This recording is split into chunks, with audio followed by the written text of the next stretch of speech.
We can record. Yep, let's do that. Also, it'd be good to see the recording Yeah. with people's faces on it.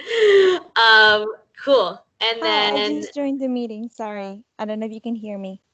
I can Hey, hear. Daniela. Hi. Hi. So, my name is Daniela. I am a sophomore. I am a student of international relations and economics, and I have a minor in Asian studies. My family is from Peru, and I migrated from Peru in 2015, so I do speak Spanish. Okay, awesome. Welcome. Thank you. All right, guys. So I'm just gonna go ahead and dive in and tell you a little bit about me. So again, my name is Maday. I am the founder of Union City Music and Dance, as well as Project Dale. Those are two different entities that deal with Latino youth, mostly in the Union City, Hudson County area. Um, Apart from that, I also have a design kind of freelance career where I do also all sorts of stuff, but I'm mainly an experiential designer. And that means that I curate experiences, whether that's for events, for pop ups, for retail, for consumers, or just for plain old fun. So, my background and my history is I was born in Cuba, so I'm Cuban through and through. As Cuban as they come is me. I'm here, it's cafecito, because I couldn't get through. So cheers to anybody drinking cafecito right now. Here, I'll drink with you because I'm the only one you can see. I can't even see you. I just see your little circle thing. Oh, really? Oh, Maday, I'm so sorry. What is this? So I'm just gonna try to keep super energetic for myself here. Cool. So I was born in Cuba, and at the age of 3, after multiple attempts to leave the island, my parents, as some of you may know, with the conditions with Cuba, they knew that that's not the life they wanted for me, and for me to grow up in Cuba. So they made the difficult decision, as a lot of immigrant families do, to pick up and face, honestly, sometimes up to death, right? That's like the worst case scenario, to even have a shot at a better life. And that kind of has like set the bar for me. I'm sure that is the same with a lot of people. That kind of responsibility and heaviness that we have as a commitment to our families to give back, especially, for the ultimate sacrifice of coming to this country and risking their lives just for a possibility of a better chance. Is super powerful, and that's something that really struck with me. Apart from that, I was super lucky that growing up, my family really, really, really instilled my Cuban roots in me. Maybe a little too much. I haven't been able to lose my accent when I speak Spanish. I'm a salsa dancer. That's mainly what I focus on and teach. And all things Hispanic, all things Cuban have always interested me. Which brings me kind of to my first point, and a lot of the takebacks I want from this is something that I struggled with, that I wish I had these groups to interact with, is that identity crisis that I kind of grew up with. So we immigrated when I was 3 years old. So basically, I grew up in America, with all of the education system and everything that this country had to offer. But then I would leave my house and I'd be in America, right? I would be, speaking English and do all these things. And then I'd like come back home after school, and it would be like I'm back in Cuba. So from my parents hustling to like make ends meet, kind of their entrepreneurship skills that really kicked in me, I would always come into my home to a new surprise, whether they were making piñatas out of paper mache and selling them, or like one time they were like making shoes. My parents were insane, but kudos to them, because they were my biggest and first teachers. My strongest mentors were my parents, and I know a lot of students don't have that opportunity. So super into that, but a lot of the time I was faced with this dynamic of like, all right, what am I? Am I Cuban? Am I American? What is this? In a lot of cases, I was ni de aquí ni de allá. And Netflix has a series on that, ni de aquí ni de allá, which you guys should check out. It's like a interview that they do with their Hispanic actors. Side note. So that really kind of I struggled with my whole life. I got the opportunity to go to a boarding school through New Jersey Seeds, if anybody's familiar with that program. I was a New Jersey Seeds scholar. And once I got to high school, my whole world flipped upside down, right? Because living in Hudson County, you do have a lot of interaction with other Hispanic communities, other immigrant families. But then you get to Stevenson, Maryland, in the boonies, and you're like, what is life? So, you know, there was a lot of ways that I was even trying to kind of whitewash myself. And not that I was ashamed of my culture, but I wanted to fit in, right? There was a desperation to kind of fit in. Whatever, world evolved, life evolved. And then as I was honestly, it wasn't until I was graduating college that I was like, hold on a minute. I speak Spanish. I'm bilingual. I started seeing that opportunities for internships or other things that were presenting themselves were interested in people being able to manipulate both languages well, which I could do, read, write, speak. And that was something that I saw not a lot of people were able to do. So I kind of seized on that opportunity, which kind of propelled me into bigger and better things. But the biggest thing was like that hustle that I was kind of instilled, because I got from my cubanía a lot of things, but also the systems and the implementations and the logistics from kind of an American world and going through that education system. And I mushed those two things together to kind of be where I am today. And every day is a learning experience. And every day I'm learning more about my culture, learning more about who I am. Whether, you know, it's like I get angry very quickly or whatever the stereotypes may be. That's something that I really, really have learned a lot about. So my first point through all of this is be interested, right? Be interested in where you're coming from, what your stories are, where your history is, whether that's you were immigrants, kind of what's your immigration story? You know, ask your parents. When I used to ask my mom and my grandma will never speak about it, because every time she talks about it, she breaks down in tears, because it's powerful, right? And I think that history has a ton of power that we have to be able to harness. So that's kind of the backstory. Fast forward, I went to Parsons for design. I graduated with the architecture design degree from Parsons, the new school in New York. And again, a lot of people I was always kind of in a white world. I didn't know, a lot of my friends were white. I didn't have that much affiliation with Latinos unless it was my family, and that was intense. So that identity crisis always kicked back. And it wasn't until my life really took a turn when I started to welcome that and saw that as a harnessing of power that I had, that not a lot of people brought to the table. And once I kind of took the reins on that, that's kind of where my life shifted. So as crazy lives go, as I was graduating college, I always knew that I wanted to be my own boss. And I would tell my boyfriend at the time, who's not my husband, I was like, I need to be my own boss. I don't think I can respond well to anybody. Just because I felt that I had so much starting skills and self-motivation that I was like, I know that I have to do my own thing. And I felt so much passion pouring out of me on so many things I wanted to do, that I knew that I couldn't be at an office job or doing whatever the 9-to-5 dynamic was. So as I was graduating college, but right before I graduated, the studio that I actually had been a student and a teacher at, one of the founders passes away suddenly. It was a brain hemorrhage overnight, super crazy. And as that was happening, my house had caught on fire. And I'm never going to forget, one of my biggest lessons to date was when after the fire, after, everything was safe and nobody was hurt and we were kind of escorted out, when we were able to go back into our home for a very brief period, because they didn't know if it was structurally sound. We were just basically there to see what we can salvage clothes-wise or whatever. And they gave us a very specific window of time. My dad sat in where our kitchen used to be, and he was like smiling. I'm never going to forget this. He was smiling, and I was like, what are you possibly laughing or smiling about right now? Like, this is ridiculous. This is the worst thing that's ever happened to us. And he's like, nah.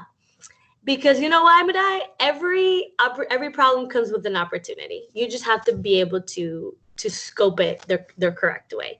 And I thought my dad was the craziest human being, and he still is the craziest human being I know. But that kind of taught me so much about a person's grit and a person's perseverance and resilience. And that's something that I think Latinos have within their genetic makeup and DNA, is that idea of resolver, right? If you're Cuban, you know what resolver means. I'm sure a lot of other cultures use that same word. Resolver is make it work, right? We have that inside of us, whether it's we were limited with resources in our own countries, but that kind of comes down from generation to generation and makes us up. And that's why it's so important to know kind of what that history is, so you can know a little bit about yourself and where your powers really lie. And so he tells us that, and it's true. So after all that, and my dad was saying that this is going to be an opportunity, I was like, all right, this is BS, this is BS. Fast forward those 3 years, when I finally graduated college, as we were wrapping up the construction, which was a nightmare, the academy owner actually came up to me and my family with interest in us starting the studio. And if our house had never caught on fire, we would never have been able to welcome that opportunity into our space. So as we were wrapping up the construction, we were able to kind of restructure everything to bring in the studio. And then, now the studio is 6 years old, and we've been able to, restructure it so that we can have more space and dance studios and music rooms and whatnot. But that's kind of where it started, right? And I think in a lot of ways, I wanted more, right? We always want more and more, bigger and better things. And I think another big lesson is, if you know that you want to do something and the opportunity presents itself, jump on the train. Like, get on it. Don't ask questions. If you know and you feel in your gut that this is what you want to do, then you got to roll with it. At the time, as I said, I was graduating design and architecture. And then all of a sudden, this dance studio music thing kind of came into my life, and I was not ready for it. I was not mentally, emotionally, financially prepared for it. But I knew that if I didn't seize the opportunity, that it would go on to another person. So without being ready, we saw that as an opportunity and we took it. And 6 years later, our studio is thriving, besides the whole COVID thing that's happening right now. And we've been able to really reach out and affect and hold space for so many kids, and so many families that really need that, and my business proposal and the way that I kind of set forth for that was I wanted to create a space and create a program that spoke to 10-year-old me, that spoke to 8-year-old me. What did little Maday need when she was in college, in high school, in middle school? And those are kind of the benchmarks that I use for my own career to really see how I can affect and reflect back into the world. Because I think, for me, success means being able to establish yourself as an authority in your field, but to not forget where those roots and where you came from, to be able to kind of flip-flop to come back into your community to help all of those and plant the seeds in people that will become the future you. And I think that's super, super, super important. And again, besides that, I've always tried to diversify my talents, my skills. I'm a super, like Anna said, dynamic person. I wish I could see everybody's faces right now, but it is what it is. And I wanted to, my biggest thing is I am super passionate about so many things. And another thing that I struggle with my whole life, I don't know if this is the same for a lot of people, is I was always told, like, all right, escoge una cosa, just pick one thing and focus on that, right? A lot of our parents, especially if you're from an immigrant family, they want you to kind of play it safe. I was lucky that my parents didn't care too much for that, but I know a lot of people's stories are like, become a doctor, become a lawyer, go into business, pick a safe career. And let's assume that is the route you want to take for sure, that's your thing. But I would always say diversify, right? Diversify your talents. If you played piano when you were 8 years old and you were good at it, pick it back up. It never, ever hurts to have one more tool in your toolbox, in your tool belt, however you want to put it. Because you never know where life is going to turn. And we have to be able to be flexible and pivot and harness and pick what needs to happen now. A perfect example now with COVID and everything that's happening is we actually lost, and I'm going to be very honest with you because I want this to be a safe space and safe circle. We are down probably 80 to 90% in revenue for the studio. obviously, right? Our students are not, our doors are closed. We're not able to address and help students physically. We have pivoted, we have shifted to online classes, online learning, same as you guys have been doing. However, as you might understand, the Hispanic community hasn't been as on board to make that happen. And I pivoted. I was like, all right, how can we, I have to continue to make money as a small business owner. So how can we expand this? And we've expanded to past our network. I've expanded to free resources to bring in more people and have fresh faces connect with me. And I've also been now pivoting to my design career, which is I've been illustrating. I've been making illustrations online, and I've been selling them to people I've been interested in. It's been going really well. So again, you really have to see how to purify, how to turn the problems into opportunities. And once you really shift that mindset, it really is going to change your life. And I know it sounds floofy and hippy dippy and whatever you want to call it, but that is, I think, the power and resourcefulness that Latinos have. And we really have to amplify that. And now that's more important than ever. Whoever tells you that you have to pick one thing and run with it, I call BS. Again, that's my personal opinion. I think that the more you can do well, the bigger and better person you are. The more you are putting yourself on a platform that you can have multiple conversations with multiple people. Diversity is a beautiful thing, whether it's cultural, economic, socially, background, experiential. It all kind of feeds to a beautiful life. And I think that's what really success means to me, and something that I really want to instill in all of you. I didn't have too much mentorship growing up. That's why I felt that I had to be a self-starter. And I'm sure I want to hear from you guys. I spent my childhood translating like legal documents for my parents, or like my dad being like, ¿Qué cosas son los taxes? Like, I'm like, all right, Dad, it says, what is gross revenue? What is net income? And I was like, ¿Qué sé yo? I'm not a lawyer. They're like, but you don't speak English? I'm like, yeah, but this is different English. I don't know. So I'm sure we all have those stories where, if you come from an immigrant family, you know what I'm talking about. So yeah, today I really want to just focus on you guys. I want to open the floor and make this a super real experience. Whoever tells you have to pick something, that's BS. You don't. Whatever you feel passionate about, go in that direction. And this is the beauty of life. You start somewhere. It doesn't matter where you start, and college does give us the tools, but how many people do you guys know that are older that are implementing their college degree into what they're doing right now?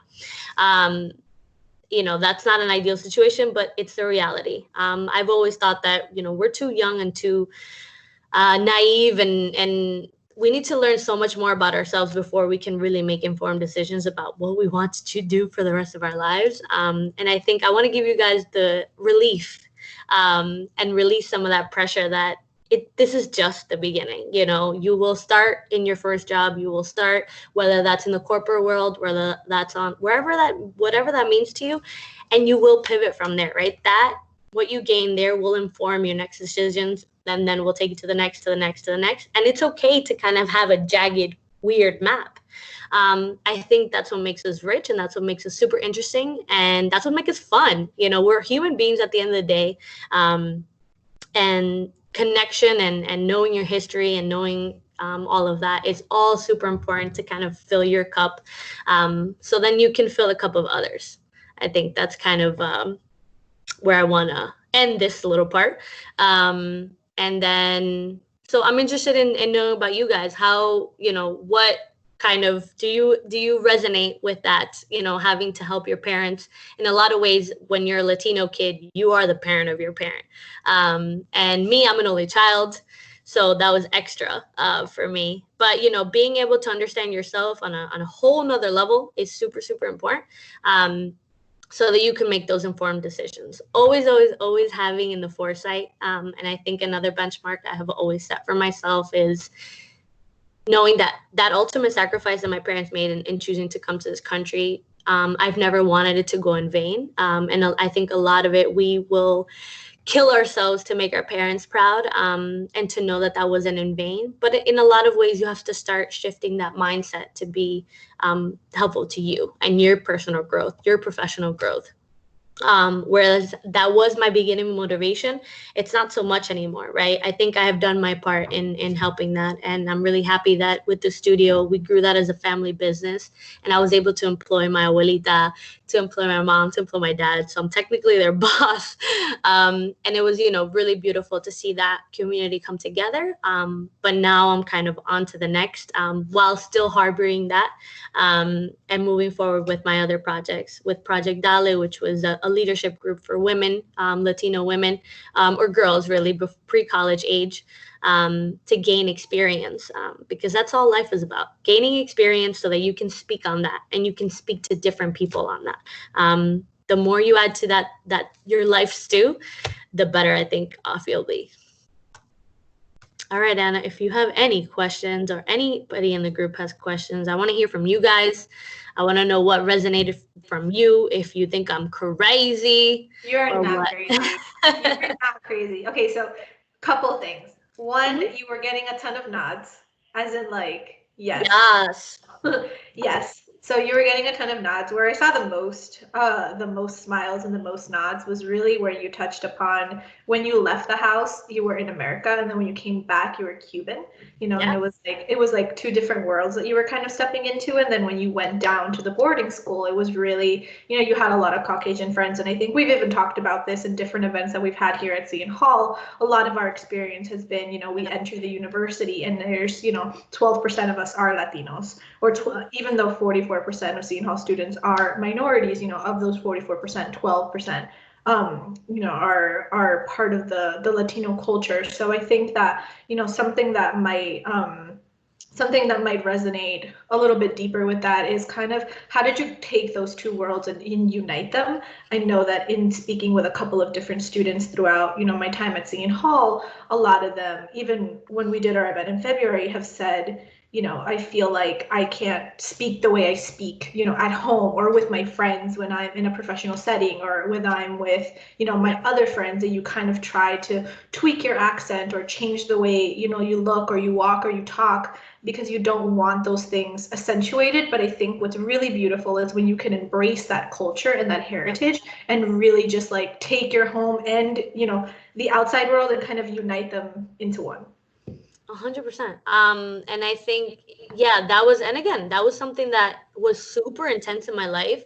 And guys, I cannot emphasize this enough. I struggled like big time because I thought I was like, all right, American, but I click, professional, posh, like very nice. How are you? Like those. And then I was like, then coming to like family parties, and it was like all laughter and like all this craziness. But I think in essence, I was still me though, and I think I had to peel back so much nonsense, to get to the core of who is Maday. And it takes years of practice and asking yourself that question, because who is Maday in 2008, for example, to who is Maday today, that might be different, but its essence is still there. And I think that's something I've really focused my whole life on, is regardless of where you go, regardless of how successful you are, you always have to answer that question efficiently. You always have to know, because if you don't know, who are you putting out to the world, right? And I think, when I started, and I've gone to therapy, I've done business coaching, I have like done it all, because it does take a large amount of work for you to really take ownership. That's, I think, the key word of, no, I'm Cuban and I'm American, and I am a designer and a dancer and a choreographer and a businesswoman and this, and I'm all of those damn things, and I'm damn good at it, right? Like when you start saying it like that with that level of authority, people start to listen. People are like, oh, espérate, let me pay attention to this girl, or let me see what they have to offer. And I think that's when it really clicks. It first has to click for you guys individually. Go home, like write in your journal, who am I? And add things like what I think I started to do was I started to be more aware. And I have gotten that comment from a lot of people that I'm very introspective and I'm very insightful, because I had to be, right? I would sit there at family parties. I would observe my parents. I would sit there at like business meetings when I got into the corporate world, and I would just like observe, right? I'd be that deer in headlight being like, whoa, this person does this way, this happens this way. And I just was a sponge, right? You have to just be a sponge throughout your whole life, taking from all of those little bits to then inform what you like and what you don't like, right? Because it's both of those things. Apart from that, I did give myself that chance to go into the corporate world. And I worked for Coach as their window display designer for their global windows for 3 years. And I hated my life, hated it. But I was like, I had to give myself that opportunity because I can't make an informed decision or cross that off until I have had a personal experience when I've gone through that myself. And when I shifted that mentality, oh my God, so many things, and being my authentic self and self-advocating has come back tenfold. When you show up and you're authentic, it's less exhausting, guys.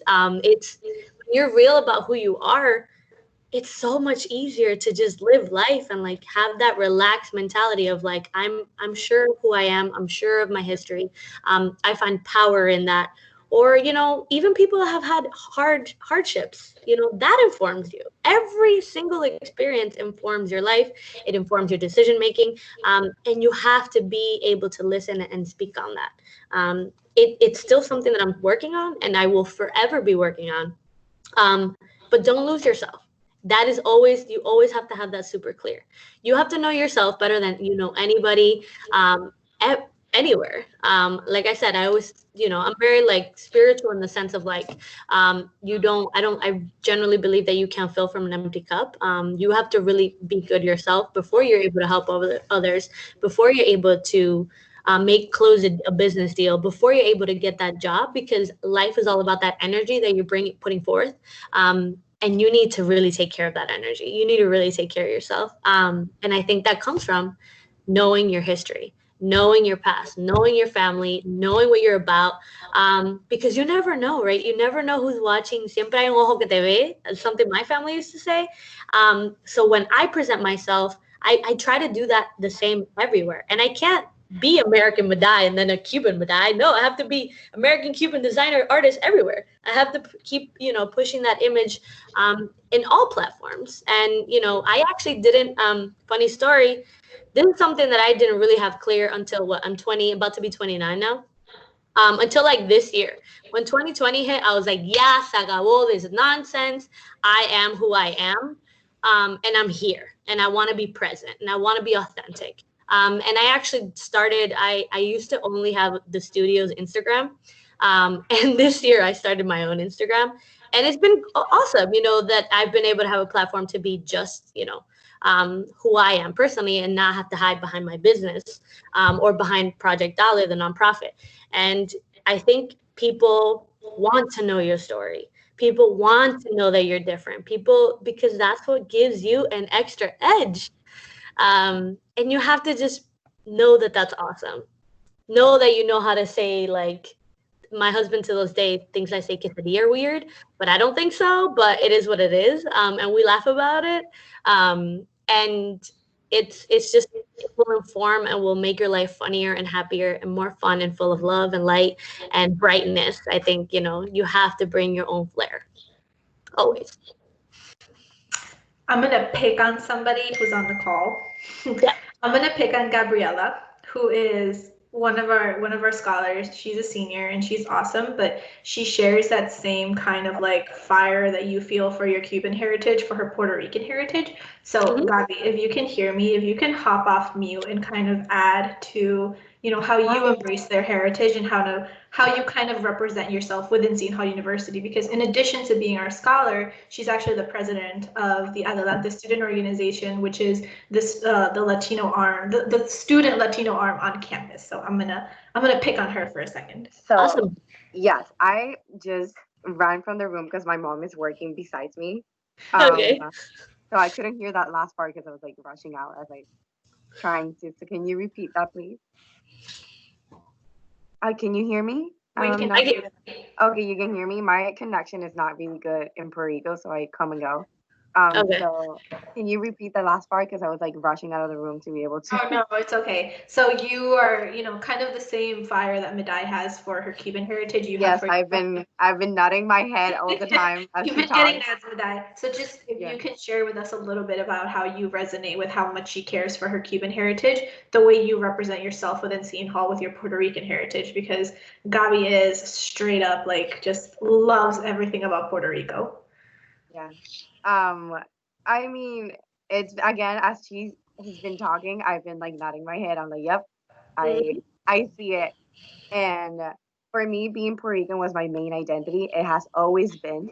Mhm. Before being Latina, before being anything, I was born and raised in Puerto Rico. I even did my first year of college here to save money, so I never really travel. Um, so I got on a plane for the first time since I was 5 years old to go to Seton Hall. So I took a leap of faith and I was like, I'm gonna leave the island. I'm gonna learn everything I can. And because I saw so many wrong things going on in Puerto Rico, and I was like, I want to leave, I want to learn, and I want to bring back. That was my main idea, Yeah. and I jumped. Whoever had to deal with me on my first year, I'm sorry because I have a really thick accent. I would get lost in conversations. But I clearly got a lot better. After 3 years, I'm about to graduate in May, and I'm gonna continue living hopefully in the area of New Jersey, New York, if I get a job. But it's been a process of learning how to love my culture and my identity as an American, which I've always been an American because we're a U.S. territory.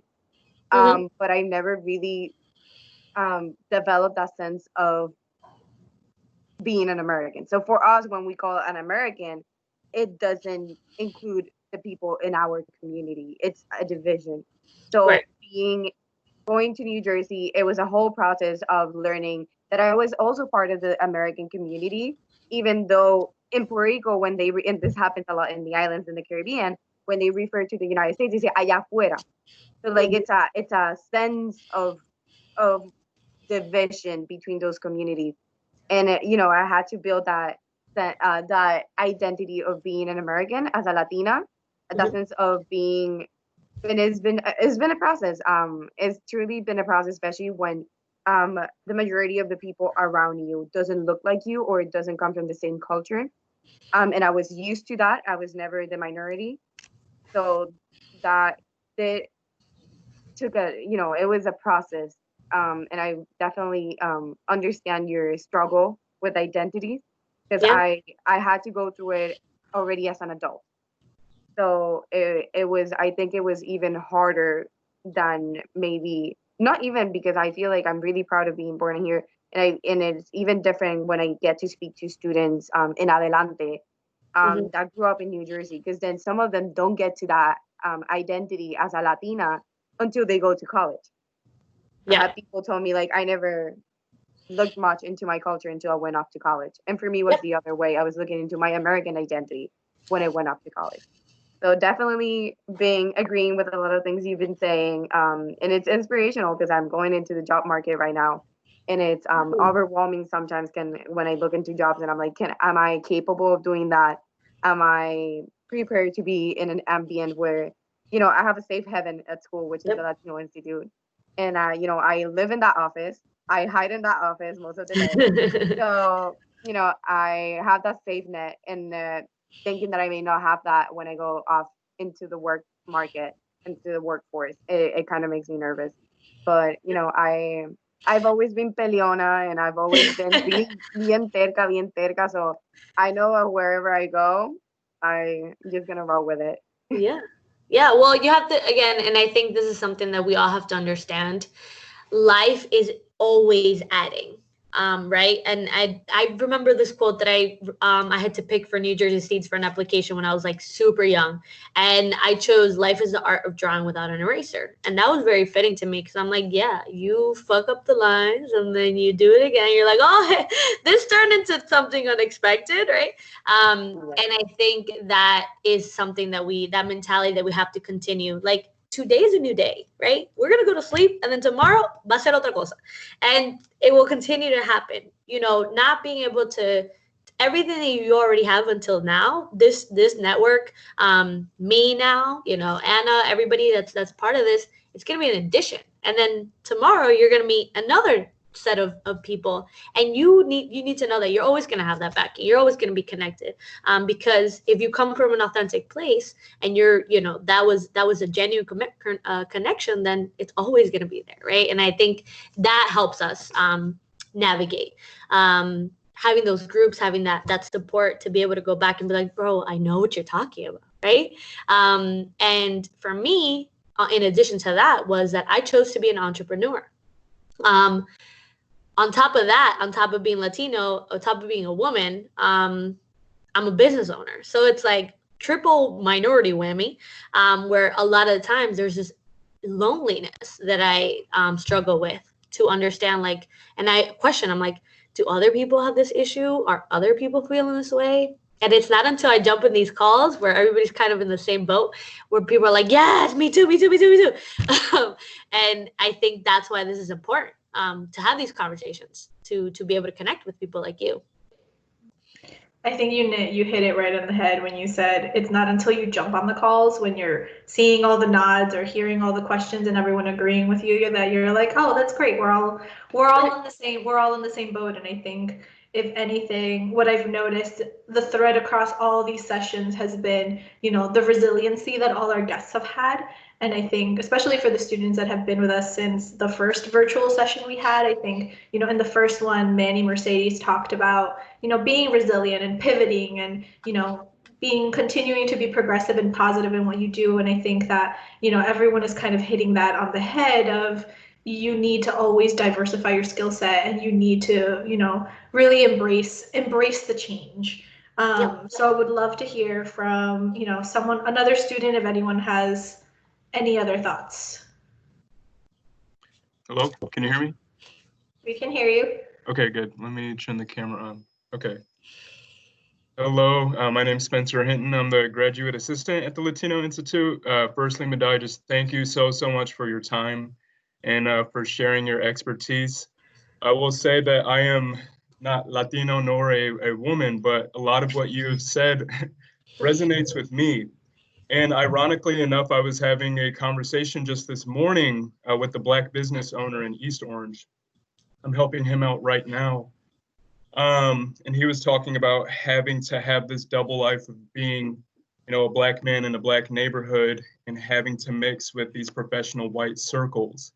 Mm-hmm. And he and I actually connect on a special level because he's actually mixed as well. He's Black and white, I'm Black and white.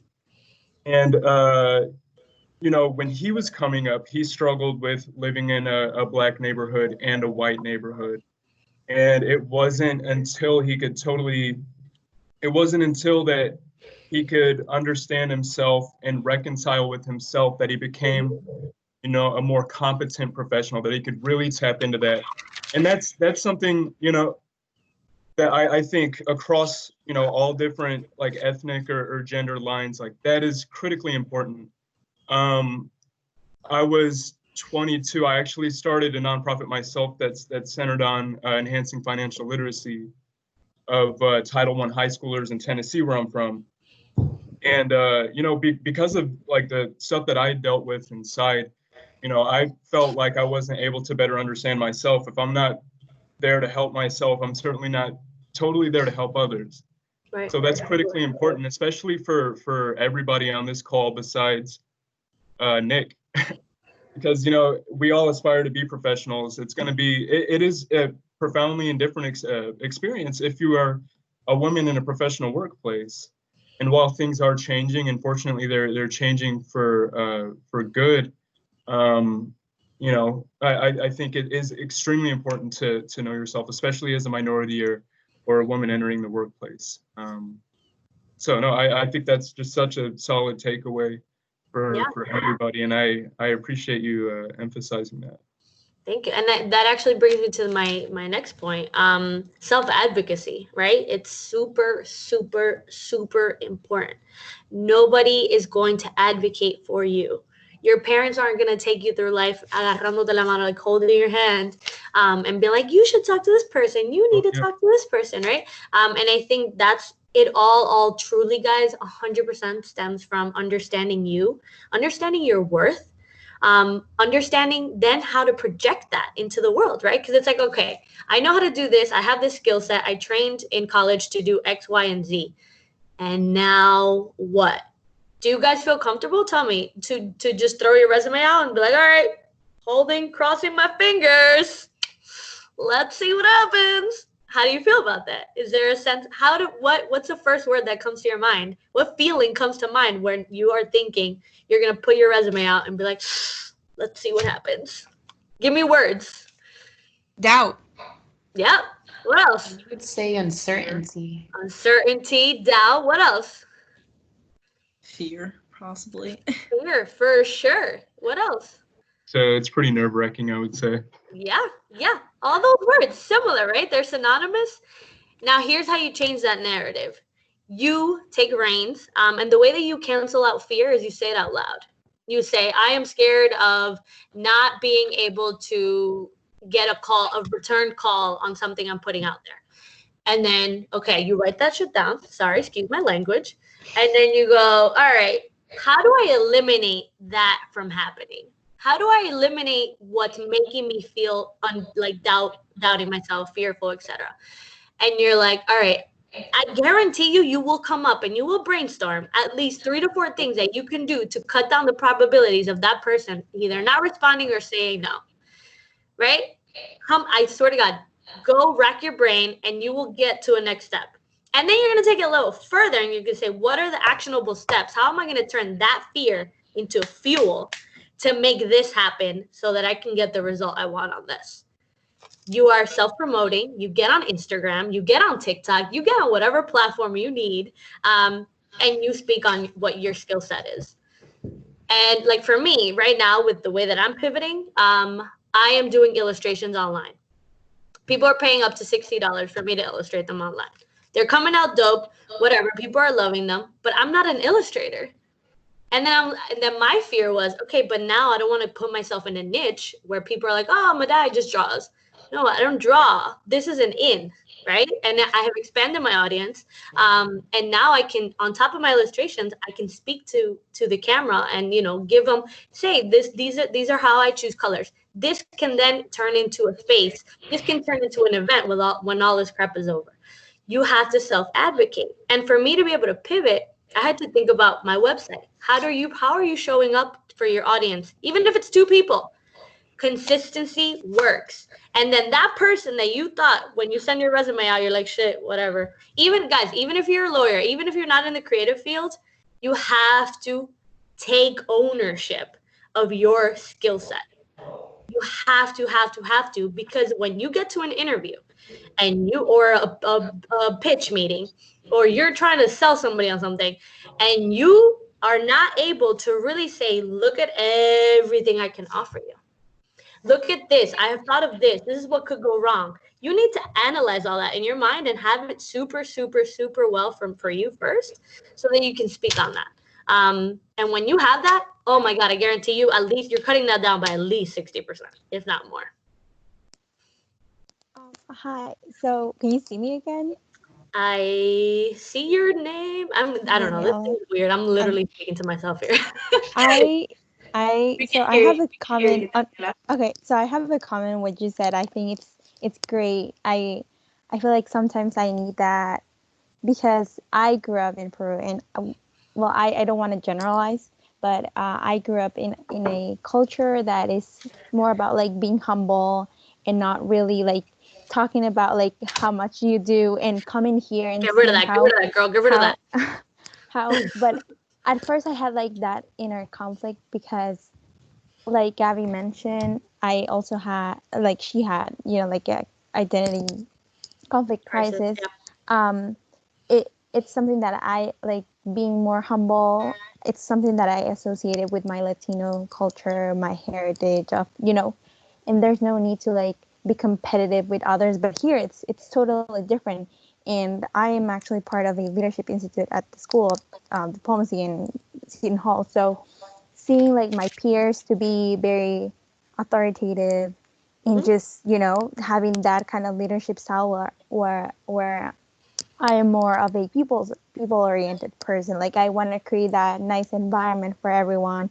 I don't want to like make others feel like outcast, like I did once in high school when I moved here, even though nobody like was directly mean to me or anything. It's just like I felt different.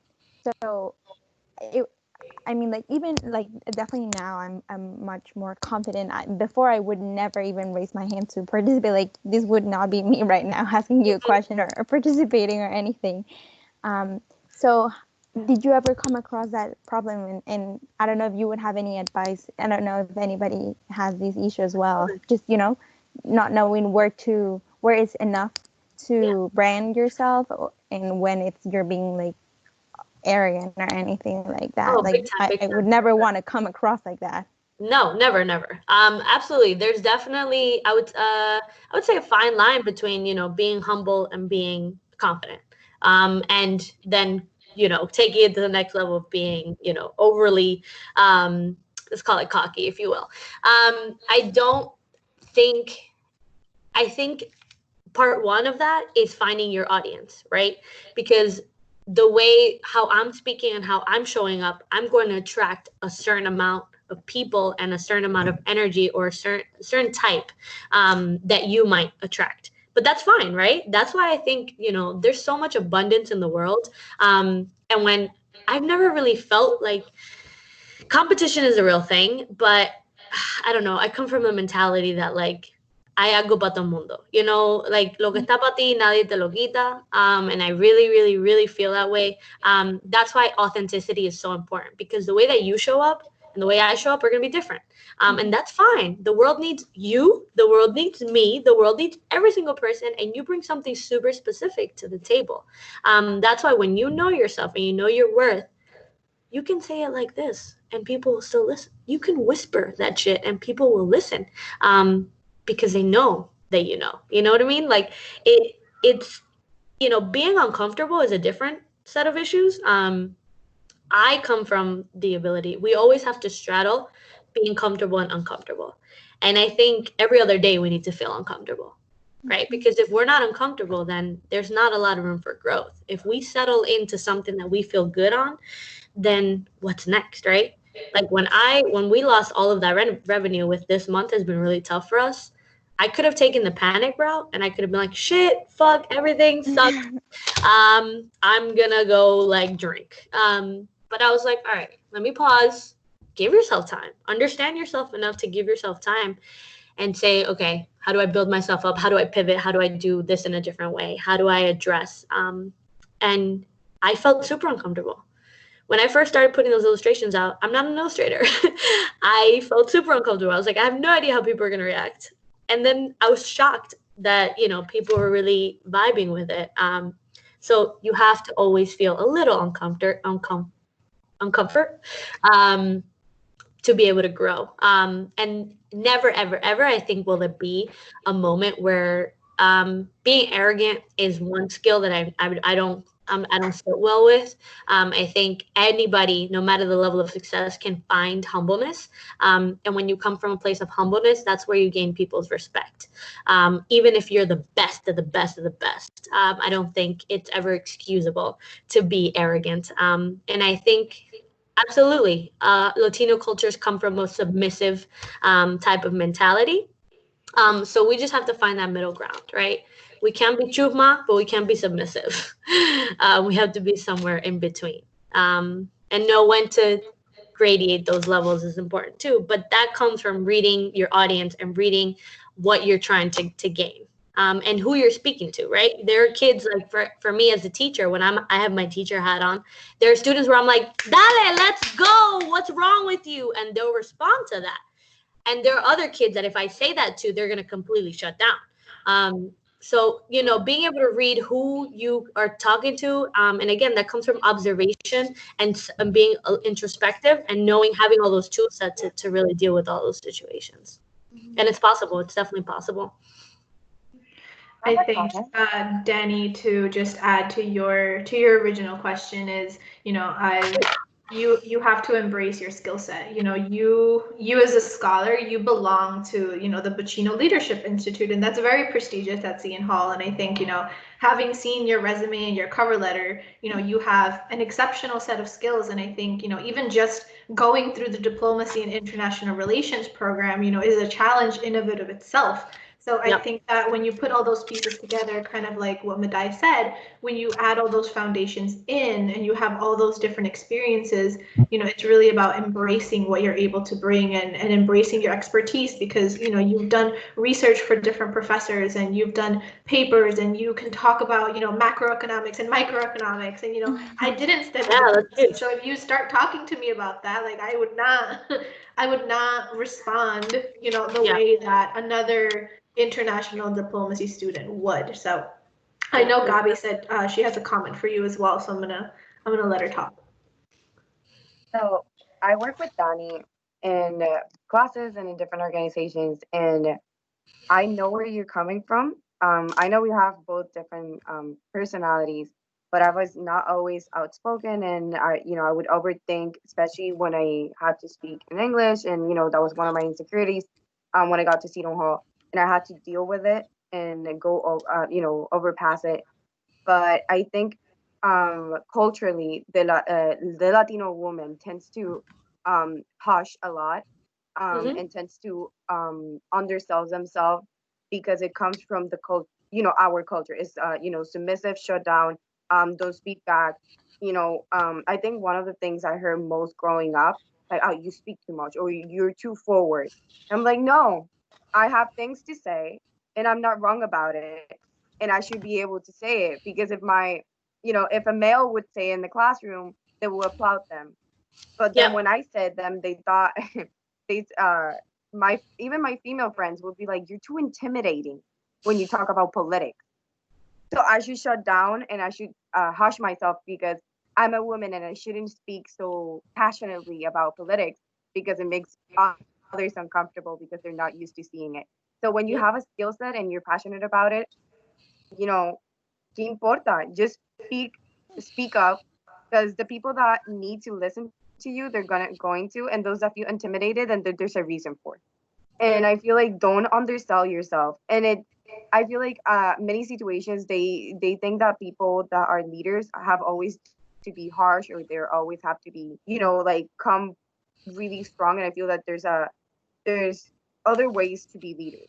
I recently took an assessment test and for a job, which I was really nervous when I started seeing the questions. I've never taken an assessment test before. And I was like, oh my God, they're not going to give me the job because they're making questions about in different situations, like how will you react? And they would give you different, and I always would react the most peaceful way. And I was like, they're going to see over it. They're going to think I'm not, but that's the reality. And at the end, they were like, congratulations, you're the peacemaker. You're the person that's more interested in diversity, which at the end is the reality. I look to hear to everyone, but I didn't see it that way. I would see it like, oh, I'm submissive.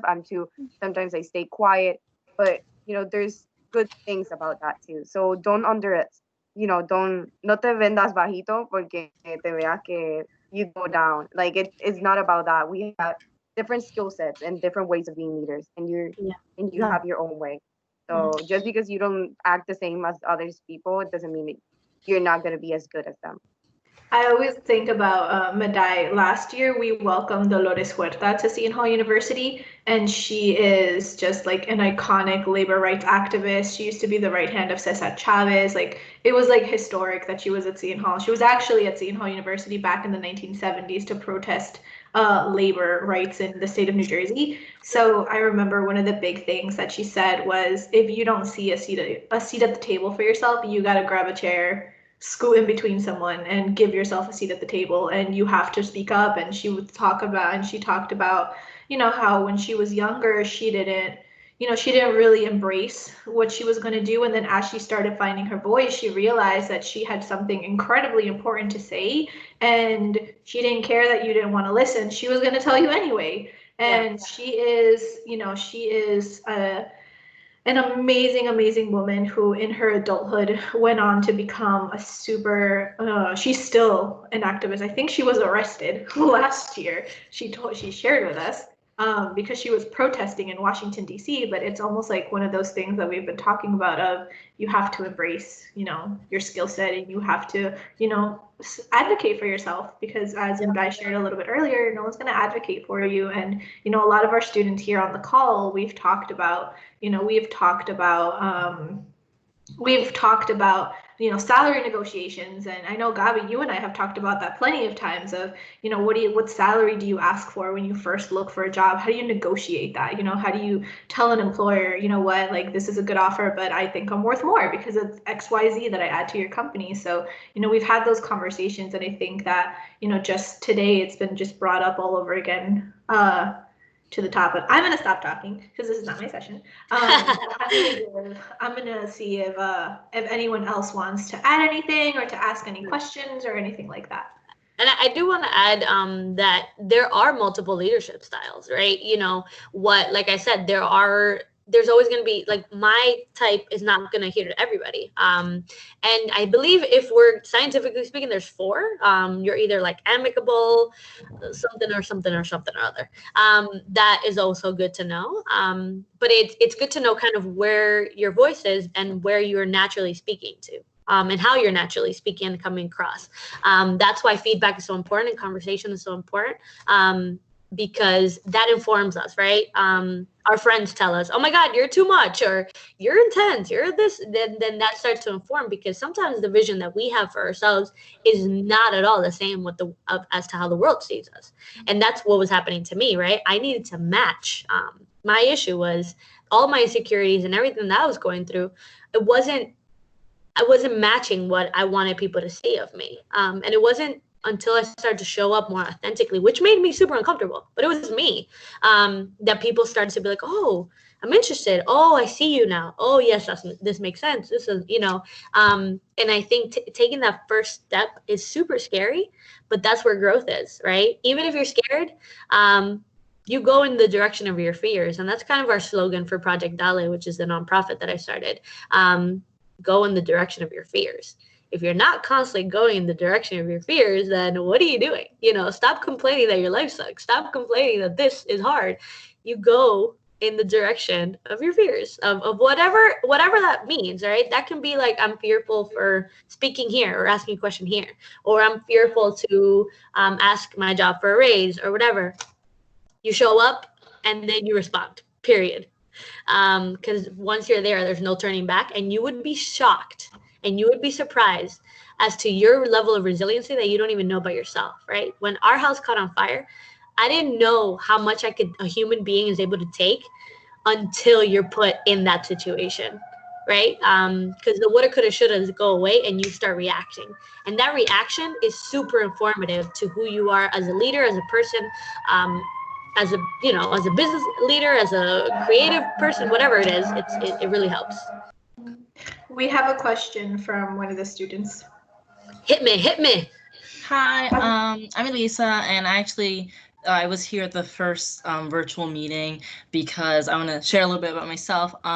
So I come from a town that's predominantly white, so I only really started kind of discovering my culture or being just more interested. I was always interested in it, but kind of delving into it now when I got to school. I'm a freshman now at Seton Hall. So lately I've been asking my parents questions, getting on meetings like this to, meet, powerful people like you, and just being kind of involved, even though I may not be directly involved. It's not in the Latina Institute, but just to learn as much as I can.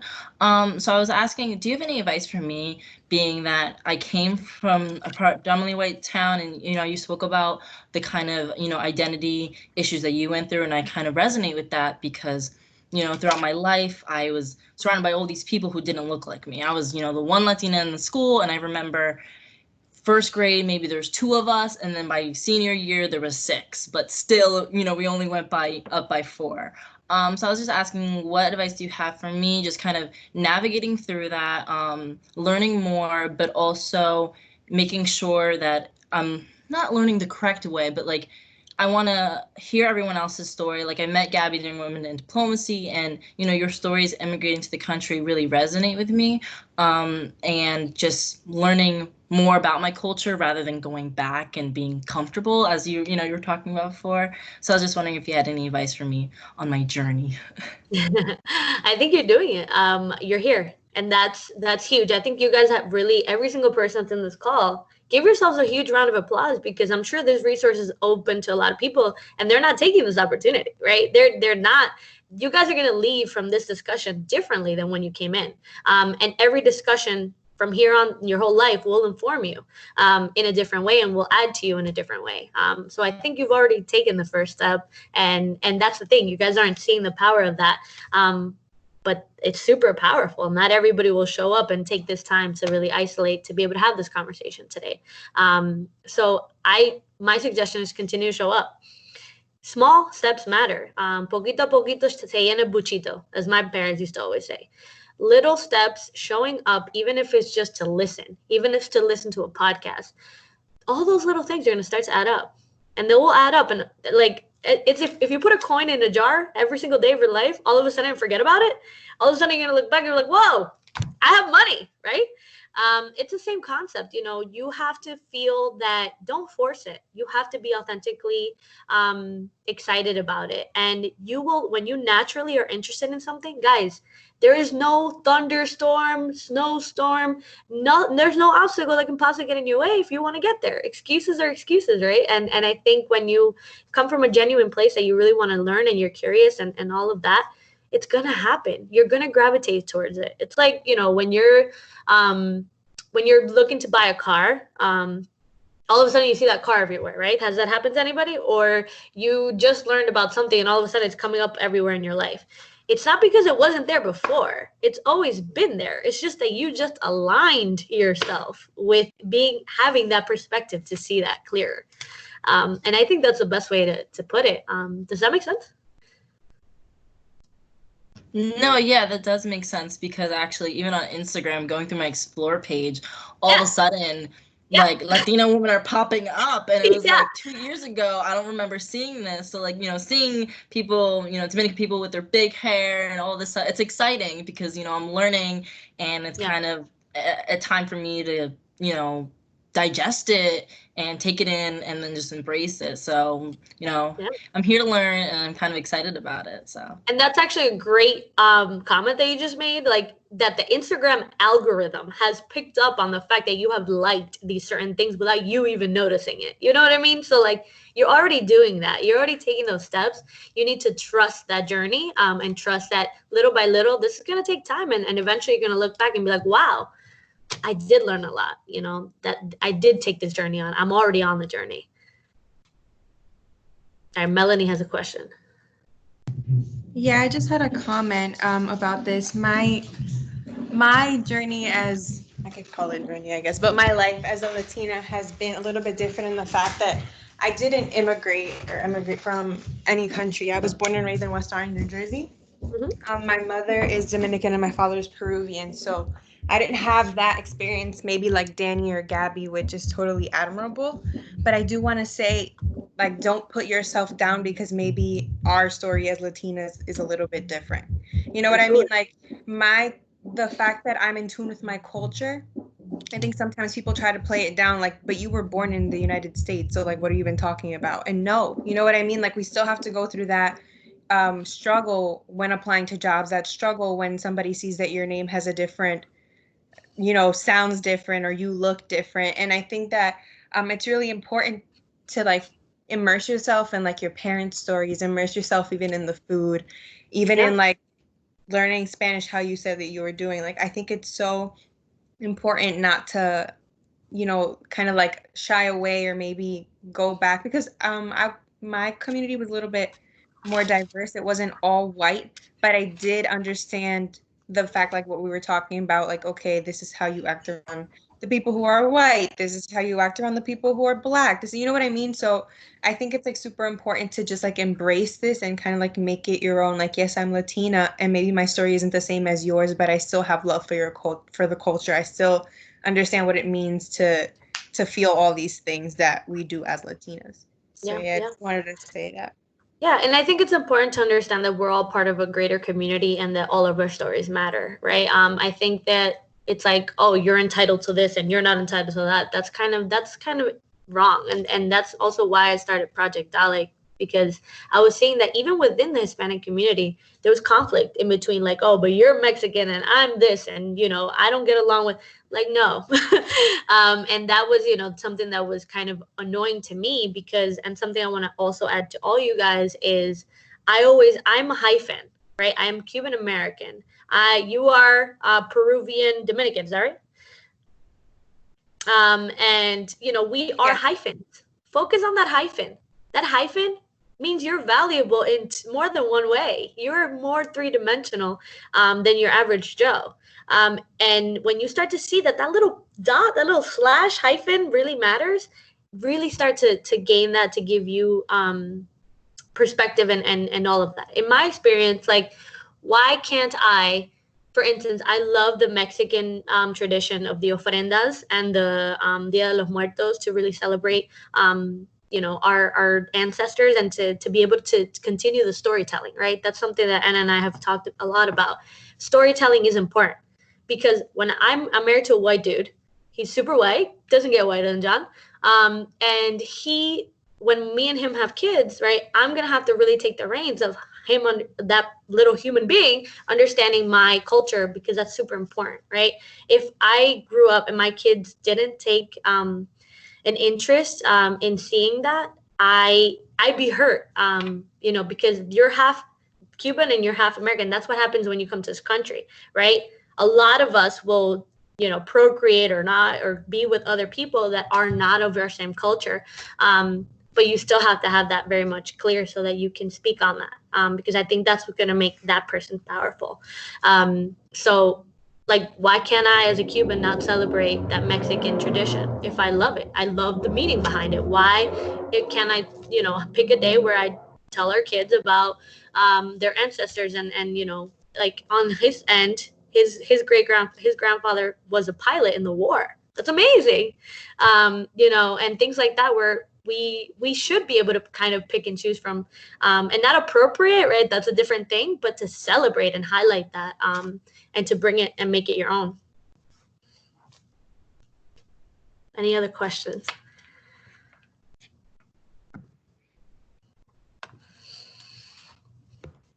I want to pick on Diamond a little bit, only because she leads the Bailamos group at Seton Hall University. So I'm wondering if, Diamond, you're comfortable coming off mute and kind of just sharing a little bit about yourself.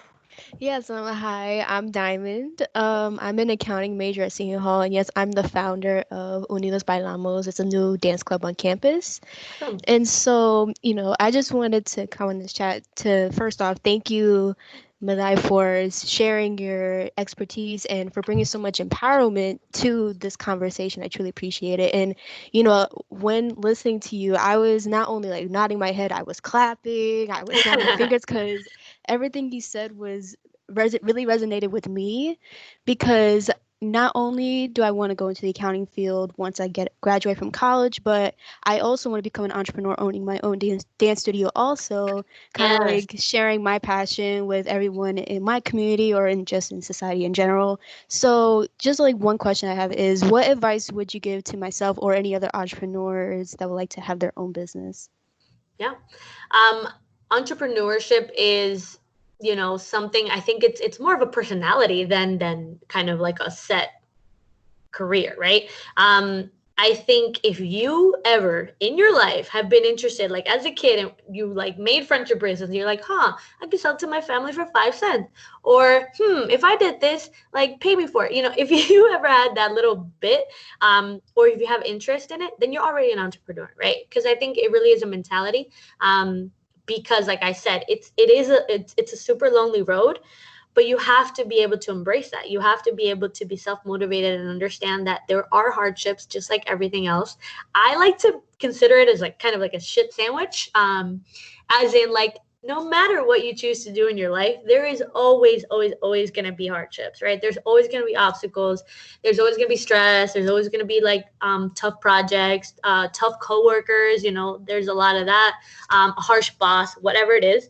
But you have to pick your shit sandwich, right? You have to pick that and be able to have like harness the power of what that means to you. When I set out to, you know, my life got switched upside down. And when I made the call to be an entrepreneur, I feel like it kind of chose me versus me being like, I'm going to be this. And you can straddle it. That's the thing. I think you can do all of the things you want to do. You can be a dance studio owner and an accountant and 5 more things if you really wanted to. Don't let anybody tell you that you're crazy. I think that's powerful. And to be successful, you have to be a little crazy. Because crazy and passion is the same thing. It just depends who's calling you that. So just be able to understand like who's giving you advice. You know, our parents, in a lot of ways, we love them so much, but they always want what's best for us. And they will maybe steer us in a direction that isn't super attuned to where our passion is. And if you really feel that necessity, you do it, girl. Like you go and you take the first step. And that first step will take you to the second and third and fourth and fifth and so on and so forth. And like I said, you're going to look back and say, wow, that's awesome. Or I fucking hated it. Let me not do this ever again. But I think you have to give yourself that chance if that's even something you're speaking about. Thank you so much. And also just to comment on what you said earlier about if you're passionate about something, go straight for it. Yeah. I really connected with that because I remember when I first decided to create this club, I was like, I think I should go for it. Like I was overthinking at times when I was last year when I was thinking about it. And I said, you know, should I start it? Would I have enough time on my plate? But I remember the beginning of this year, I said, you know what? I'm going to try it and see what happens. And, you know, everything turned out well. I started the club, you know, this semester. And, you know, I'm glad that I did decide to do it because I feel like this is kind of like my first step into, you know, growing as an entrepreneur. So, yeah. Yeah, absolutely. That self-startership is super important. And if you're already doing that now, let that propel you into your next project and let that continue. And it will happen naturally. I promise it'll be organic, but just never stop showing up. Some days you're going to show up harder and go ham way more than the day before and take advantage of those days. Other days you're going to be like, yo, this sucks. I just don't want to sleep. And that's okay too. But just make sure that even if it's like 0.2%, you're still showing up. Some days will be 100, some days will be 300, but just every single day show up just a tiny bit and you'll get there. Thank you so much. My pleasure. I think it's so important what you said, because I know during our first meeting is we talked a lot about, you know, right now that we're all in quarantine and we're all, you know, virtual learning, and some of us have been home for over a month at this point. And, you know, it's just whatever you're doing, just make sure you're in it and you take the time to, you know, progress your skills and refine your skills and find things that you're interested in. And really, again, like, it's okay if you want to Netflix all day, like, it's fine. Like, I've had sometimes you have a day, like last Thursday was a day for me. Like I was on my yoga mat, just laying down all day. Like I couldn't even do it because it was just a day. But it's okay to have those days because, like Maday said, some days you're going to wake up and you're going to be the most motivated person in America. And then other days you're just going to be like, you know what, I'm just going to watch Tiger King all day and I'm going to drink hot chocolate. And it's fine. And that's the biggest thing. You need to say it's fine, right? Because there's so much guilt that comes, especially during this time. You see memes like being like, if you're not being productive, you're not taking advantage of this day, like you suck. I'm like, no, you do what you got to do. And there will be days, like I used to be super hard on myself. Like there are days where I would, as an entrepreneur, you really set your own schedule and your own time to do things. It took me a while to kind of get into that routine for myself and what that meant for me. And what I noticed about myself is, as much as I have tried to be a morning person, I'm just not a morning person. Like I will be up until 4 a.m. working on an art piece or working on a choreography or putting together a production. But wake me up at 6 and I will kill you, right? And being able to, and a lot of the articles you read, they're like, to be successful, you have to wake up at 4 a.m., jog for 3 miles, have a smoothie. And like, I'm like, oh my God, that was so overwhelming to me. I'm like, I'm not that person. I need to stop reading these articles, and I need to have more of a pulse as to who the hell I am and what works for me. And when you have that clear, and like, if somebody calls and they're like, oh, can we have a meeting at like 7 a.m.? I'm gonna be like, no, that does not work for me. Can we move it to 3? Or, because that's when I know I'm gonna be my best. I'm not gonna be, you have to understand that and be able to speak on it. And don't be afraid to say no. People respect you for saying no. So don't take on all the jobs. Don't take on all more than you can do, because then you're gonna kind of lose credibility, and people are gonna be like, oh, well, they couldn't get it done, or whatever. You have to really keep a pulse on you, whether it's culturally, whether it's your own history, your own family history, or who you are as a person. Like for me, I need an X amount of sleep. That's important for me. But it can happen at any time during the day. I'm not picky about it. Or I really need to have breakfast, even though I wake up late, to start my day. Otherwise, it doesn't, like I need to have coffee. They're just things that you have to, as you get older, you're going to understand that are non-negotiables for you. And it's okay to put your foot down on that, or it's okay to just say, I'll answer this email in 2 days when I'm ready to look into this, or whatever. You don't have to be on all the time. In fact, you should not be on all the time. I think it's really hard sometimes in college, or even as a young professional, to remember that. I remember when I was in grad school, I killed myself in grad school. I had 3 internships, including a GA ship. And I was taking a full 12 credits. 12 credits in grad school is not 12 credits in undergrad. I was killing myself.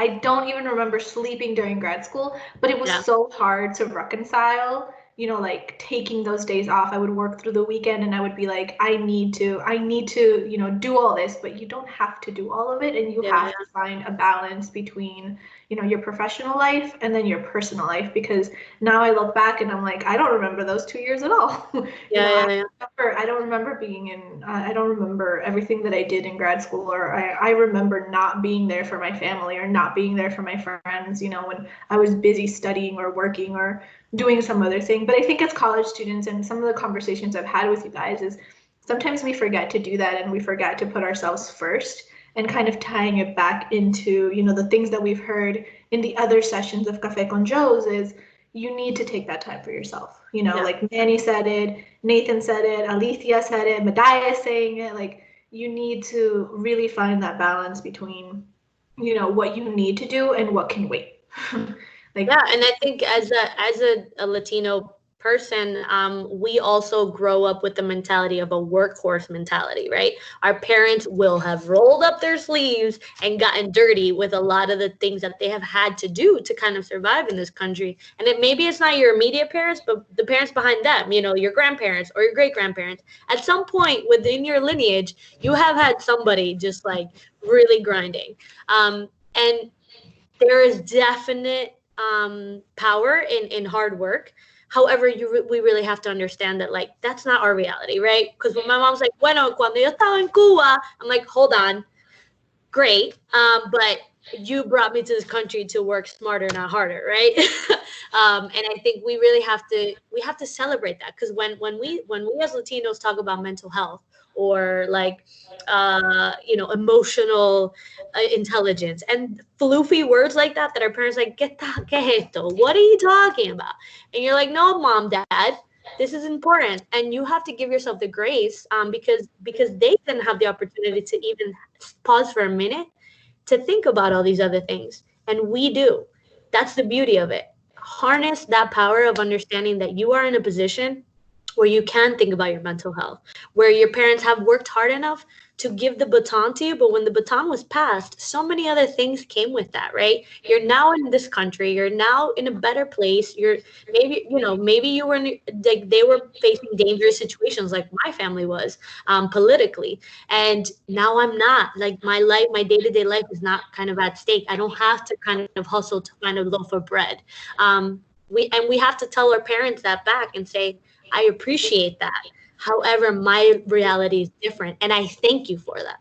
right? And that's super important to kind of keep in mind. Anybody else want to add their thoughts?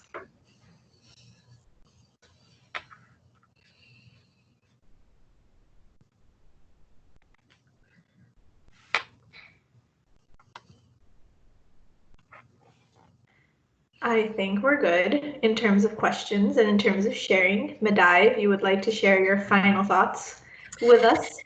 Yeah, absolutely. I actually wrote some takeaways here.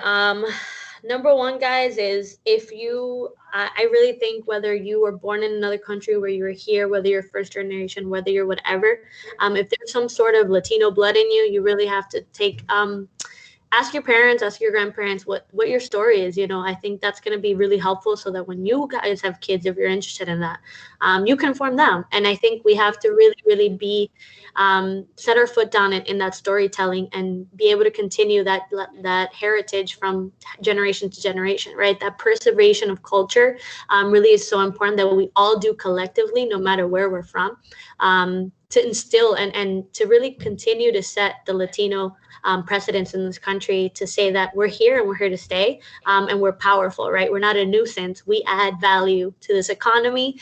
We add value to this world in so many ways, and this is why. So continue to take interest in that. You guys already have done that by showing up to this call, and I hope that you can continue to do that. I want to be a resource for all of you guys if you're interested in reaching out one-on-one. I'm always responding on Instagram. I'm actually going to type in my website and handles to see, if you're interested in kind of touching base. I'm happy to do that. I didn't have a mentor when I was struggling through all this stuff, so I want to be that for a lot of people if you are interested. The other thing is, never stop working on understanding yourself, right? That's where it all comes. You cannot fill from an empty cup. You cannot be your best self if you don't know who you are. So continue to have that interest your whole life, and don't put that on pause. Be able to understand, I need to wake up later, or I need to, all those little things that make up to be you, to have you be you and your best self, is super important. Two other things, obviously self-advocacy is super important. Entrepreneurship, if you know you're passionate about something, you just go for it. What's the worst that could happen? You're always going to have support from groups like this, from people like me, that really are rooting for you, even if you're not sometimes rooting for yourself. So please, please, please, we all need cheerleaders. You need to find your tribe, and be able to have that platform and self-advocate, no matter what career you choose to go into. And then the last thing is understanding that who you are today might not be who you are tomorrow, and be able to celebrate that, right? Wherever life takes you next, whether you're graduating and already have a job lined up or don't, and don't freak out. Understand that, you will be taken care of if you show up. Like I said, whether it's 2% one day, 300% the next day, it doesn't matter, as long as you continue to say, I'm here, I'm here, I'm here. Consistency matters. And allow yourself to organically flow from one experience into the next. And I think that's, kind of setting yourself up for that success. Success is not just about money. It's about your health, your happiness, and everything that kind of comes with that. So I think if we keep all that in mind, you guys are in awesome shape. Reach out to me if you need any design tips or salsa tips or whatever. I do a bunch of stuff. I'm going to actually type in, Anna, can I share this in the chat? All of the... Yes. If you want to also send them to me, usually after each Café con Joe's, we share out resources and the contact information for our speakers to the attendees. So that's another way we can actually get it out there to the students who came in today. And, thank you, Maday, for showing up today and being here 300%. Absolutely. All right, so I'm gonna just add my handles on stuff. Instagram is definitely the best way to just DM me for this stuff. That's my personal.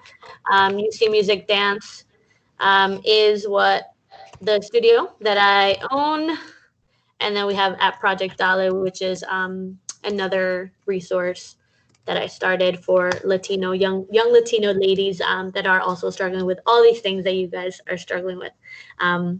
So yeah, reach out, don't be shy. I want to support you guys, and thank you all so much for having me. Before you leave, I was going to say thank you real quick. I actually met you last year at Guys La Gana. Who's this? Who am I speaking to? Juliet Linares. I'm okay. I I had the opportunity to be with you and speak with you briefly then, and I've kind of been following you. Okay. Since But then. I am a fan. So just Got like, it. Oh,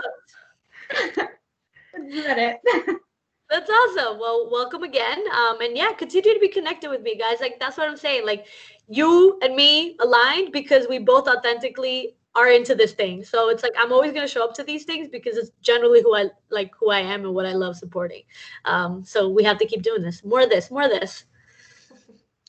Well, thank you, Maday, so much for everything and for all the words, the pearls of wisdom you've shared with us today. And Absolutely. I did record this, so I'm going to send it over to you so that way you can see everybody's nods and everybody's smiles and everybody's faces. And again, like, please, guys, you guys are our scholars. Reach out to Maday, you know, the same way as you've been reaching out to the other speakers. Reach out to her. It's a huge resource, and, you know, we're going to continue these conversations. And next Wednesday, we have another Café con Joe's with Jeffrey Martinez.